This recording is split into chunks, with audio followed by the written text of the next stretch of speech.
गिरफ्तारी के मामले पर आईजी की सरजनिश। स्पीकर ने गिरफ्तार अरकान पार्लियामेंट को फौरी रिहा करने की हिदायत कर दी। वाक़ये पर FIR कटवाना पड़ी तो वो भी कटवाएंगे। अयाज सादिक का इजहार ख्याल। के जलसे के मुआहदे की खिलाफ वर्जी के इल्जाम, क़यादत के खिलाफ थाना नून में दहशतगर्दी का मुकदमा दर्ज। थाना संगजानी में भी 3 पर्चे कट गए।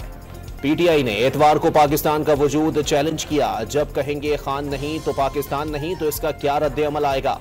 वज़ीर दिफा ख्वाजा आसिफ का कौमी असम्बली में खिताब। पीपल्स पार्टी के सैयद नवीद कमर ने पार्लियामेंट के अंदर से गिरफ्तारियों को आइन पर हमला करार दे दिया। स्पीकर अयाज सादिक से इंक्वायरी कराने का मुतालबा।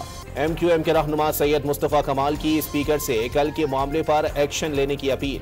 कल जो कुछ हुआ वो पागलपन के नताइज हैं। ऐवान में इजहार ख्याल। सुप्रीम कोर्ट में जजेस की तादाद बढ़ाने से मुताल्लिक बिल पेश करने की तहरीक कौमी असम्बली में पेश। वज़ीर इत्तलात की बिल को कमेटी में भेजने की सिफारिश। यूटिलिटी स्टोर्स को बंद नहीं किया जा रहा, रीस्ट्रक्चर कर रहे हैं। कौमी असम्बली में वफाकी वजीर राना तनवीर हुसैन का आसिफा भुट्टो के सवाल का जवाब। अफगान तालिबान की पाक अफगान सरहद पर बिला इश्तियाल जारियत। सिक्योरिटी फोर्सेस का मुंह तोड़ जवाब।